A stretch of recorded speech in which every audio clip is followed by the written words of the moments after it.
আজকে বরিশালের মাটিতে দীর্ঘ 2 দশক পর আমাদের মাঝে উপস্থিত হয়েছেন বিএনপির চেয়ারম্যান, আমাদের সকলের হৃদয়ের স্পন্দন, আগামীর বাংলাদেশের প্রধানমন্ত্রী জনাব তারেক রহমান, তার সাথে ঢাকা থেকে জাতীয় নেতৃবৃন্দ, বরিশাল বিভাগীয় নেতৃবৃন্দ, বরিশাল বিভাগের 21 আসনের বাংলাদেশ জাতীয়তাবাদী দল বিএনপি এবং তার জোট সঙ্গী প্রার্থী সকলের পক্ষ থেকে আগামী 12 ফেব্রুয়ারি নির্বাচনে আপনাদেরকে ধানের শীষে ভোট দিয়ে, এবং আপনারা জানেন এই বরিশাল বিভাগের মধ্যে ভোলা 1 আন্দালি ব্রাহ্মণ পার্থ এবং পটুয়াখালী 3 আমি ট্রাক এবং গরুর গাড়ি মার্কায় নির্বাচন করছি।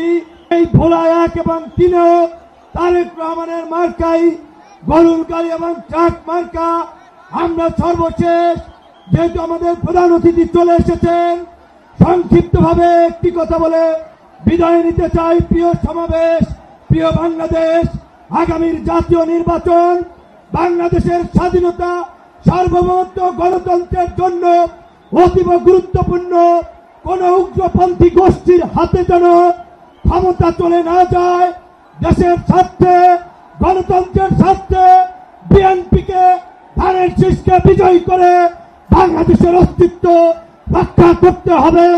আমাদেরকে ভোটারদের কাছে যেতে হবে, জনগণকে বোঝাতে হবে। সবাই ভালো থাকবেন, সুস্থ থাকবেন। আল্লাহ হাফেজ।